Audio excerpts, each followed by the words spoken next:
ciidanka degan duleedka magaalada Yube ayaa waxa la gaarsiiyay deeq isugu jirta raashin, daawooyin iyo agabyo kale oo muhiim ah ciidankaasi. hore ayaa waxa loo gaarsiiyay taakulooyin badan oo isugu jira raashin iyo xoolo nool. deeqdan maanta la guddoonsiiyayna waxay ka timi ururka Horseed Maakhir Koosti. waxaana halkaasi ka hadlay Genaraal Cabdullaahi Cumar Cashuur oo ka mid ah taliyaasha ciidanka ee halkaasi ku sugan, wuxuuna si weyn ugu mahadceliyay ururka ay deeqdani ka timi. maanta halkan ciidanka aagii u deganaa jiida hore ee Yube oo muddoba ciidanku fadhiyay iyagoo ka ilaalinaya cadawga ku soo duulay deegaanka oo jooga hadda Yube ereediisa ku sugan la garab taagan ciidanka heelka iyo taageerada nooc walba leh oo uu ka mid yahay kow ka yahay Horseed Maakhir Koosti. waa uga mahadcelinaynaa oo 4 cisho ka hor noo keenay taakuladii raashinka noocyadiisa kala duwan ahayd, maantana noo keenay maacuunkii, daawadii iyo waxyaalihii kale oo baahida ahaa ciidanka, iyadoo aanu aad iyo aad dadka ugu mahadcelinayno. waxaan leeyahay fadhiga ha laga kaco ciidanka sida Maakhir Koosti, Horseed Maakhir Koosti sideeda oo kale iyo qoliyihii kale oo maalmihii hore noo keenayay taakulada sidoodoo kale SSB oo kale ha looga kaco fadhiga oo ha loo soo taageero cudud iyo manfacba ciidanka.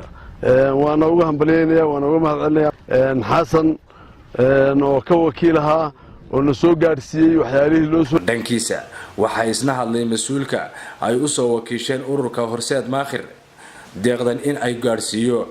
halkan markaanu nimi waxaan ugu nimi janaanadii ugu sareeyay degta ciidanka sanaag sida Fuaad Xanaane iyo Cabdullaahi Cumar Cashuur.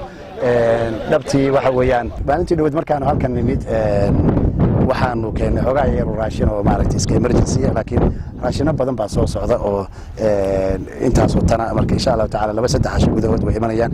kuwa kan waa iskartay urur sameeyay baa soo dhiibay, Horseed Maakhir Koosti baa soo dhiibay. sidoo kale dadku waa wada shaqeeyaan SSP1 alaabtan waxa weeyaan qayb iyadoo lafteeda ay soo dhiibtay. marka waa mahadsantihiin, jazaakumullahu khayran. alaabtii waa kaas waa aragtaan, waa aragtay dadkaas aan baaq u diraya alaabtii soo dhiibteen waa la keenay. adigu waa maacuun aad u tamada iyo dawo iyo dhiig joojin iyo suxuun iyo waxaas weeyaan. marka waa la dadaalayaa waxa weeye cid allaale cidii doonta in ay maaragtay dadkooda ay taakulaysan waa u furan tahay. qofku dadku waa inay isku tashadaan. wadanku waxa weeye waa la soo handaday, dad baa sheeganaya oo leh Ingiriis baana siiyay. marka dadka halkan iska fadhiya oo dhinaca soo duulay ee leh maxaa la yiraahdaa dhulka sanaag baanu maaragtay leenahay oo xad baan soo xiranaynaa. odayaashoodina waan ogol yihiin, marka taa iyada wax soconay mar odayaasha hadda ilaa waan ogol yihiin, waan noo yimaadeen.